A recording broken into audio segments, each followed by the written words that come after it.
money, get rich, get money.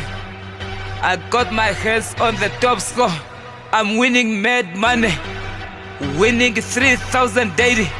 You know you wanna pay me. I'm picking up the first prize, the 30K top price. SMS money to the number 24442. You wanna win the big money, you get me with the top score. Power in the kick.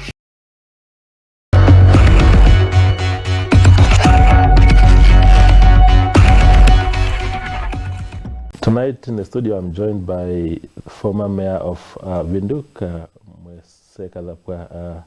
Thank you very much for coming to the show, sir. Thank you so much. Yeah, you became a mayor at a very young age, probably smashing records of being the youngest mayor ever of Windhoek at the age of 34. What do you think you'll be remembered for during your time as mayor? Yeah, thank you so much.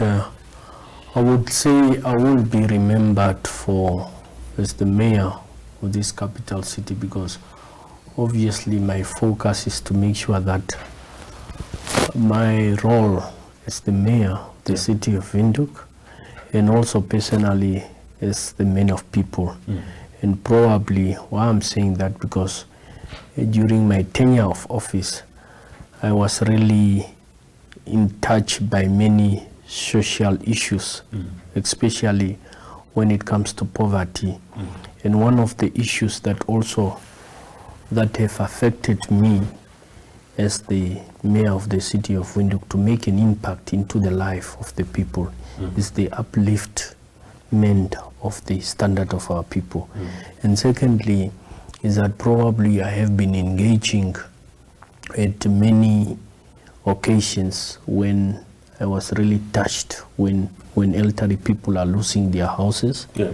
And I have been playing a very important role to intervene in order for us, because previously we used to know that municipality and many other local authority used to auctions houses of the elderly people, more particularly in Katutura. When I'm talking about Katutura, I'm talking about Katutura of the areas of, nowadays we call it, those days before independence, it used to be called, now we said former Hero location, former Damara location, Khemiende, and Ovambo location, and so on. Nowadays we are saying it's just Katutura proper.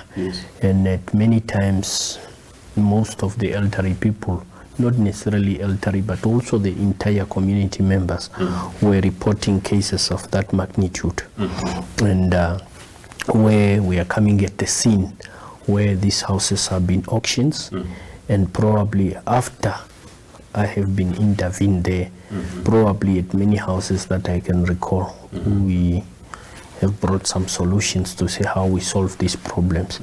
And the other issue is that many elderly people used to lose their houses on the basis of the debts that they are owing at municipality.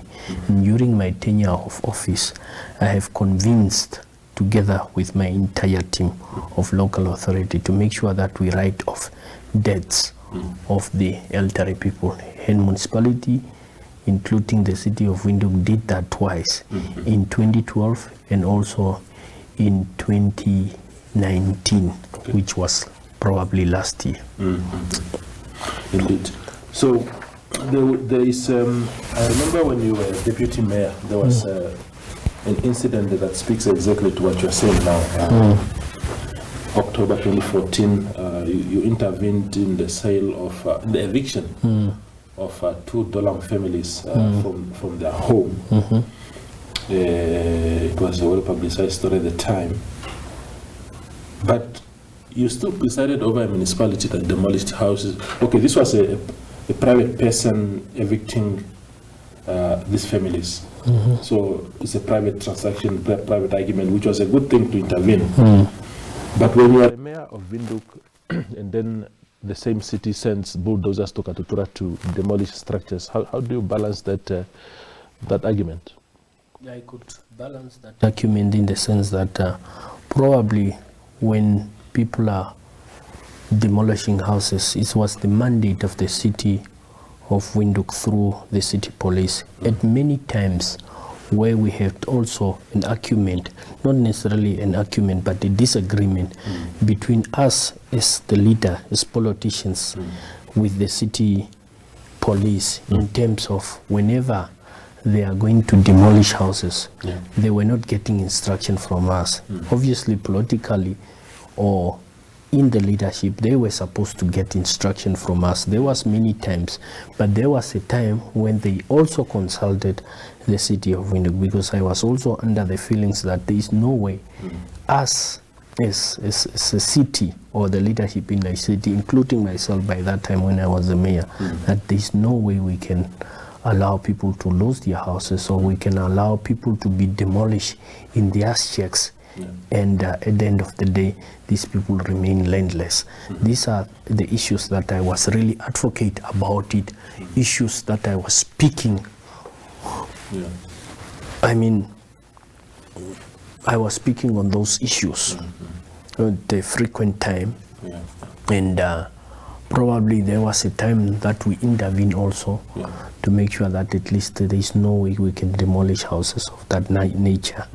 And probably there was accident. I'm not denying that people were not also not demolished. There was some accident, but then some of those accidents happened without any consultation. Neither myself by that time when I was the mayor or any other local authority council were consulted. How much command do you, how much authority do you command as a mayor? Typically, can you stop the technocrats in the City of Windhoek from demolishing a house, for example, or is it outside your mandate? How much influence do you have in those kind of things?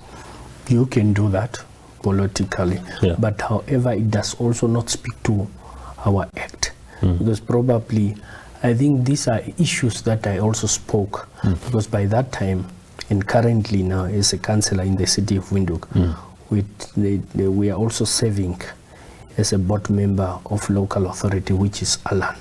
And those are some of the issues that will need to be reformed, some of those amendments that need to be made. Because obviously, as the mayor of the City of Windhoek, sometimes the authority that you have is also toothless, in the sense that you might be detected also by the technocrats, in the sense that our law and our act does not really give provisions and give that mandate, and which is really frustrating. And being a mayor of a capital city, when you are talking about the reform, because the reform is saying issues that we have proposed in this reform is an issue of executive mayor, because once you become an executive mayor, you will be probably going to have the mandate. Even the issues of the tenure of office every year, being a mayor, you are just being elected. It does not been consistent in that regard. Even if you want to deliver whatever activity you want to present or your agenda in a period of 1 year, what will you do? It's meaningless, because obviously when you are in a political setup with your colleagues, there are those who are also interested, one day wish to become a mayor. And I was fortunate at my time, at least I was given an opportunity to serve the mayor position for a period of 5 years, which have been re-elected. But during that period, there have been a lot of challenges, because obviously you will create a lot of infights amongst yourself, amongst others who also basically want to become a mayor. It's not really consistent. And I think it's high time, even for those who are in power now currently, including the current mayor, including our minister responsible, our sector minister responsible for urban and rural development, to make some of those amendments, because I know that by that time he was also the mayor of Ogwendiva. And I think these are some of the amendments, and it's really frustrating, and you are not consistent in precisely of what you want to achieve. Basically, some of your dreams might be cut in between, because obviously what you want to fulfill, you might not accomplish at the end of the day. I understand. Yeah.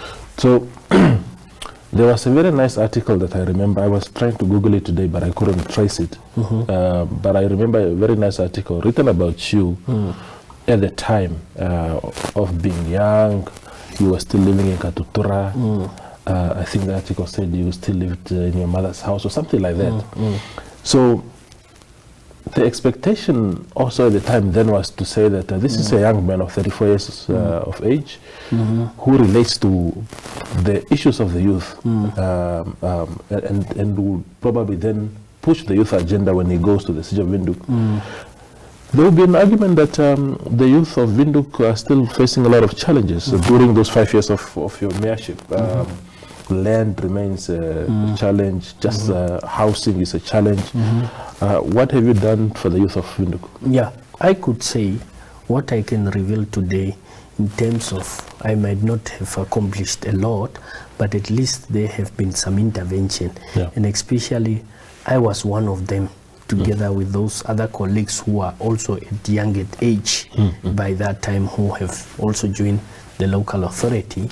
And but probably on the issue of land delivery, when we were allocating land provisions to sell some land transactions, particularly those service land in the City of Windhoek, we have also proposed that there should be a certain quota, whether 30%, and I think it was for the first buyers by that time, could be given to the youth. And there have been numbers of youth who have also benefited through that transactions. And we can also record, as much as the youth are confronted with the challenges of land delivery, but that was also another intervention. And also other issues during my tenure of office that we have also pushed as part of the agenda.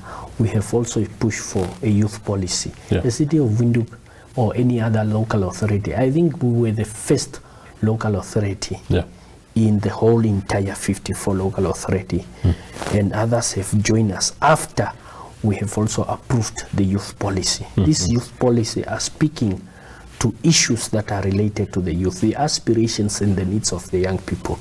And probably those are some of the agenda issues that we have been pushing. And obviously, even through the City of Windhoek, we're having a department that are dealing with youth development. And apart from that, we also have developed a youth entrepreneurs policies that is also speaking to the youth, and how the process to assist the young people even to draft business proposal or business plan and so on, to create them into the fears of getting into a business opportunity. It might not be a lot, but those have been some of the intervention as a young person myself by that time. Indeed, you're still young at the age of 40. Correct. Yeah, so I was reading a story today in the Namibian newspaper where a lady, Utara Motu of LPM, in her maiden speech in Parliament, I think budget contribution, she suggested that government must avail on an annual basis a budget of at least 5 billion, which must be distributed among all local authorities to meet them halfway, to sort of subsidize the sale of land. The idea in my thinking is that she is saying that if the City of Windhoek gets a portion of that money, instead of now charging me as an aspiring landowner 400,000, 600,000 for a plot, just a plot alone, that you are subsidized, you are met halfway by government, and therefore land becomes a bit cheaper. Is that a workable solution? I think to me is the modality that is going to be workable, because as much as I'm sitting here, and previously these have been one of our outcry, land are very, very expensive, and especially in Windhoek, for the dwellers, for those who are staying in Windhoek, land are expensive. That's why you find a lot of people nowadays does not have even access to land delivery or housing itself. Because as he proposed that, I think that will be a good modality. The only thing is that what needs to be done, because during this budget, and some of us were also expecting that during this financial budget, more allocations will be given to to the Ministry of Urban and Rural Development, where local authority, because local authority are confronted with a lot of challenges, basically challenges of when it comes to housing and land delivery. And I think these have been one of my concerns that I have also been raising to His Excellency the President. And fortunate is that President last year has also declared that the Windhoek, including Windhoek and informal settlement, was also declared as a humanitarian crisis, where the government have allocated an amount of 50 million basically to the informal settlement, because to formalize, because we have developed a framework that will formalize the informal settlement. And I think that budget to me is not really sufficient to address the issue of housing, because if you really want to solve a problem, each and every person in this country can have access to housing and land delivery. And there are those who are ready to construct their own houses. There are those that the government should also make sure that with that subsidy will be able for them, at least even through these groups, Sheikh dwellers and many other groups, we can make an impact. And to my surprise, as I'm sitting here, there is no guarantee that even local authority, apart from other maybe smaller local authorities that are getting a annual subsidy from the government. Us as a capital city municipality, we are just getting some subsidy based on projects like informal settlement, those intervention, and I don't think it's enough. There is supposed to be a direct budget that is coming directly from the government as a guarantee that is the funding local authority, more particularly becoming municipalities like Windhoek, Swapo, and Walvis Bay. Because of the influx, many people are flocking into Windhoek, and they are putting pressure under Windhoek. As much as you draft a well-grafted strategic planning to make sure that you address the problems, you does not really address the real issue. And the real issue here is housing. Those are bread and butter issue on a daily basis. And you could see that at many times local authority councillors are becoming unpopular amongst the residents because the expectations, and if you don't fulfill the expectation from the community, obviously you will become unpopular. And that includes also unpopularity that brought amongst other senior leaders on the issues that we don't really address the issue of land delivery. And once we intervene and we avail more resources into that exercise, I think we will be able to do much. And to my surprise, also another challenge is that during the amendments of Local Authority Act of 2015, some of the power, the autonomies that previously the City of Windhoek used to have, especially Municipality Part 1, it was taken away. How will decentralized process or decentralizations will work smoothly in this regard? Because the power of the people, because obviously once you decentralize power, you bring services closer to the people. But if those autonomies and the power that you were asking, including the power of the mayor, including the power of municipality itself, previously we used to approve our own budget. We used to do things on our own, being autonomous as municipality. Now this power was referred back to the ministers, and how bureaucratic it is in that process. And those are some of the challenges, and it's really frustrating once you are running the city. I understand. But however, they have been also a success story in terms of that. Now, you talk about success again, I appreciate that part. But one of the major failures of the leadership of the City of Windhoek. Just yesterday in the State of the Nation address, President Hage Geingob, I think, said that 65 people have died from hepatitis E. Hepatitis E, from where I stand, is a class disease. It's a disease exclusively for poor people. Correct. People who have no access to clean water and ablution facilities. What is it that the city has done to help those people in your Havanas, your Babylons, where this problem is prevalent? As I have already alluded to you that the informal settlement compared to it started since immediately after independence, on a daily basis, it's growing. Yeah. And as much as you are trying, as a City of Windhoek, there have been a lot of intervention. The issue of electrifications, that have been one of them. And probably I could recall even before I stepped off as the mayor, during the tenure of office, during my tenure of office, with the minister who's currently now the Minister of Information, Dr. Pia Mushelenga, we have also electrified some of the area in the informal settlement, where we have, and we spend a lot of, approximately 14 million to the substations in Lefren Street, in Lefren's area, in as a substations that was developed, and we have officiated that, and probably that substations, it's giving power to those areas in the informal settlement, like Havana, the one that you have mentioned, Kanja Park, Babylon, Amboya Nahale, and all those other areas, including Oshomwithe and so on. But as I said, the number, because there is no real restrictions when people are in the influx of people when they are coming to Windhoek. As much as you are trying to solve the problems, then obviously, the strategy of our people are very, very, very smart. Once they saw the opportunity, obviously even in the village and so on, they are flocking, coming here for greener patches and so on. But then that's why you're well in many sectors or some areas of our cities, but there is a problems of high potatoes. However, some of these intervention have already started trying to formalize the informal settlement, as I have alluded to provide potable and clean water, proper sanitation and so on. Those have been some of our intervention.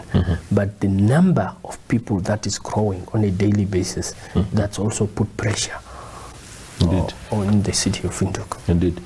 Now, former mayor, your tenure as mayor ended in December 2019. What did you read into the decision by the Swapo regional executive to endorse your removal from the position of mayor? Probably, you see, it was not well consulted. It was also not well done. To me, because obviously it was the prerogative by then, that time, of the regional executive of the Swapo party, because I'm on the ticket of the Swapo party, and I was also elected through the ticket of Swapo party. But then I couldn't have a problem, because my intention was not just to be the mayor forever. At least I was given that opportunity. But whoever is a leader, that you are serving the party and serving the public, obviously there's supposed to be proper consultations, that at least you have served for this period, you have delivered what you can. These are some of the challenges, and probably now we realize that it's high time for you to leave the office. But there was no proper consultations during that tenure of office. It was just as if there was a coup. But I did not realize that obviously that should be the way to do things in future. And as I said, that many people thought that this guy would just want to remain a mayor forever. No, that's not my intention. I could deliver what I can. But then obviously I was expecting that as a leader and as a person that I was mandated by the Swapo party, there's supposed to be a smooth and fair transaction in this process. Indeed. Do you think, Mr. Kazapua, that the act, the Local Authorities Act, the way it's structured insofar as the deployment of party representatives on councils is concerned? Because if, for argument's sake, you are in the City of Windhoek and your fellow councillors say we want Mr. Kazapua to be our mayor. That is their decision. They know you, they deal with you every day, they know your abilities. But some outsider, the party from the headquarters or from somewhere just decides, no, it's not Kazapua that we want now someone else. Is that how, do you think that model is fair? To me, that model is not fair. Yeah. That model, there should be a lot of amendments to that model. Yeah. In the sense that a person who should be elected, because democracy sometimes does not give you what you want. Yes. But the people themselves are the ones to speak. Yes. For instance, if mayor positions could be elected directly by the people, it could be the choice of the people. And if people say enough is enough, then the people have spoken. In this regard, now you are coming on the party ticket. There is nothing wrong with the party system, but in terms of the elections of the mayor positions, because this is a very crucial positions in that sense. And as I said, there is no consistency in that regard. A one period term being a mayor, it doesn't serve the purpose. But probably there are those who have also served before me. Fortunate, I think, former mayor Matthew Shikongo have served more than 10 years. And then follow for another councillor, Trepa, who was also a former mayor. It was also injustice for her to serve only for 2 years or 3 years. And then the member of parliament now, Honorable Kafula, at least he has served, and until he went to parliament, from there he was elected in parliament. Whoever is also coming, there's supposed to be that period, because otherwise it won't be consistent, and the whole system will collapse, and it will bring a lot of scrambles and a lot of fights amongst the leadership, obviously. I agree with you on that. That should be the choice of the people themselves. I agree with you there, Mr. Kazapua, because if you have a new mayor every other year, assuming now that in every mid-year election a new person is brought forth, when do you get time to see your ideas coming to fruition? When hardly before you start, it's election time again, and then you have to leave office if you are voted out. So on that score, I agree with you.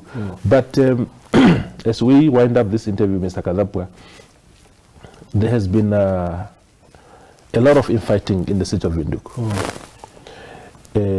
Did you get distracted towards the end of your tenure? Because your name will pop up sometimes in the headlines as being in this faction or that faction. What was that infight? What is that infighting about? Because you also you hinted at this infighting among councillors.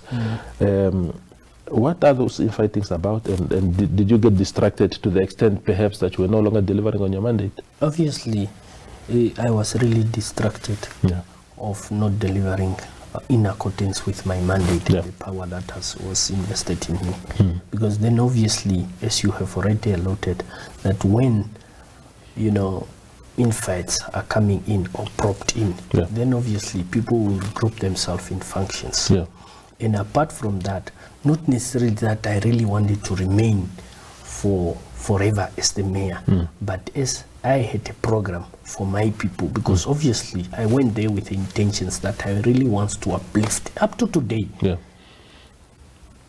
Wherever I am, even as a councillor or as an ordinary citizen, because I'm really having an interest to uplift the living standard of my people.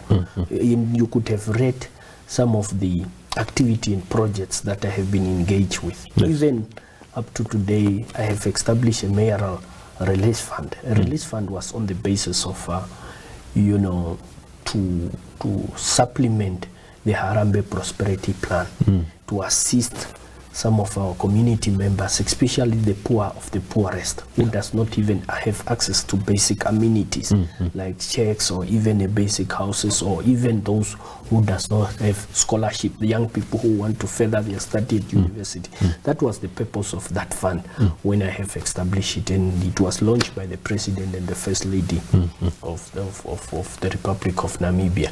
But then, however, during my tenure of office, and especially the issue of that brought the infight amongst ourselves. It was the infight between the CO and the issue of our city police and so on. And also, one of the issues is that whenever people are fighting amongst themselves as councillors, because there are those who were in favor of, as you rightly said, even currently up to today now, that they have extended the tenure of office of Mr. Kanima to continue.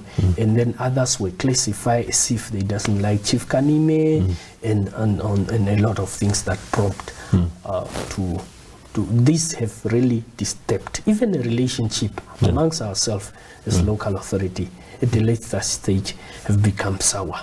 That we are not working together as a team. Even those who are from the ruling party and those from oppositions. And the good thing that I could say, when I started my office as the mayor by that time, probably I have tried to unify all the local authority. Some of them, they can testify themselves to make sure that at least we need to work together, because we really need to focus to service delivery. And when it comes to poverty, when it comes to hunger, it's just like COVID-19 that is affecting you. We cannot say you are from the ruling party, you might not be affected by COVID-19 or some of this poverty and so on. These are some of the issues. But then at the end of the day, we're not pulling together in one direction. Tell me, Mayor, former Mayor, are these infighting tribal? I always hear that there's these groupings like along tribal lines. Obviously, if we are, I could say it can be tribal also, because the issue of tribes can also come in, and it's not an issue that when people are fighting, they are hiding between tribalism. But tribalism in this country, not only at the City of Windhoek, but probably in the entire Namibian country, is an issue that really need to be addressed.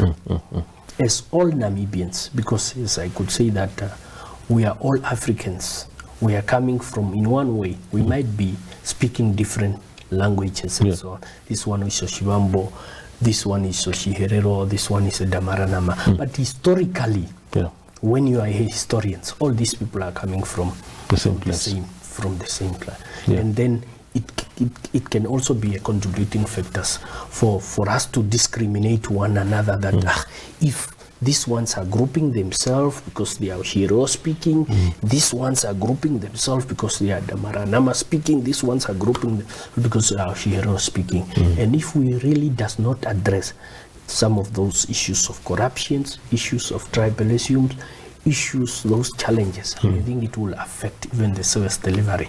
And all of us, we are going to suffer in that regard.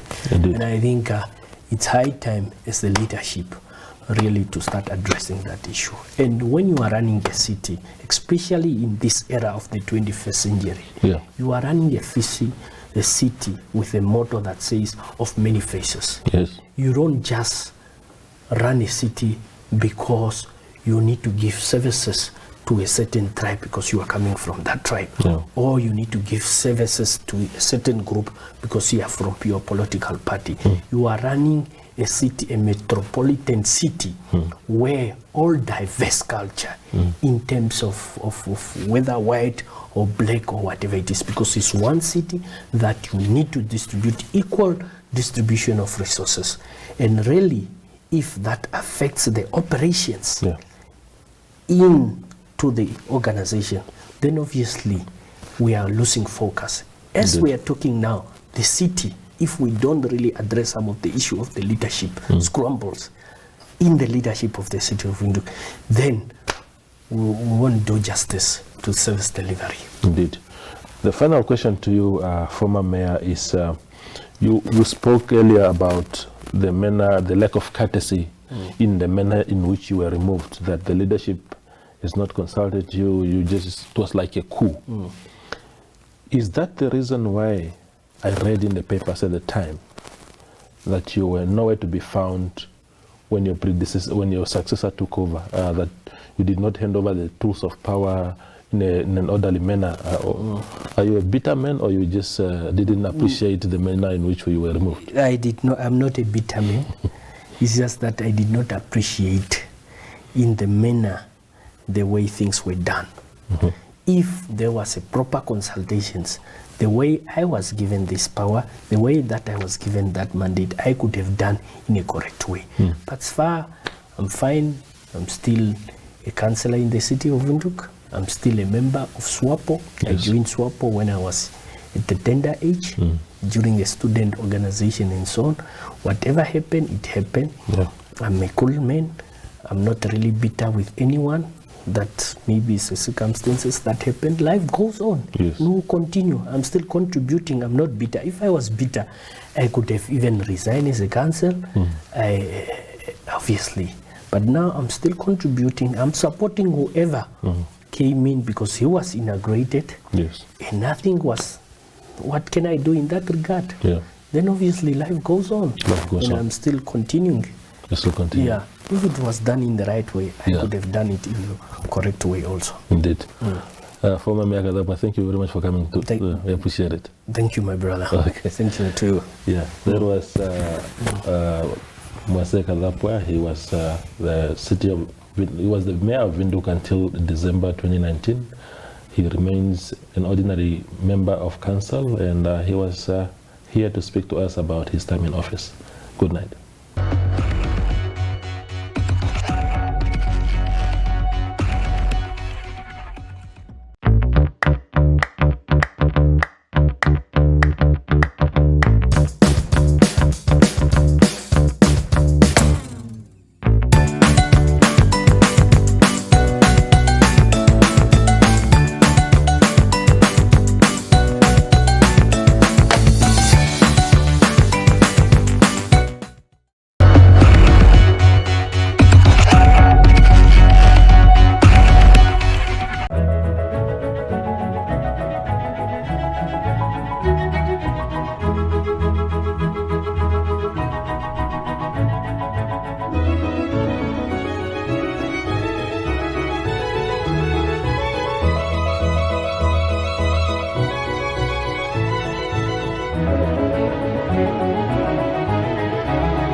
Get man, get leash, get man. I got my hands on the top score. I'm winning mad money, winning 3,000 daily. You know you wanna pay me. I'm picking up the first prize, the 30K door prize. SMS money to the number 24442. You wanna win the big money? You get me with the top score. Power in the kick.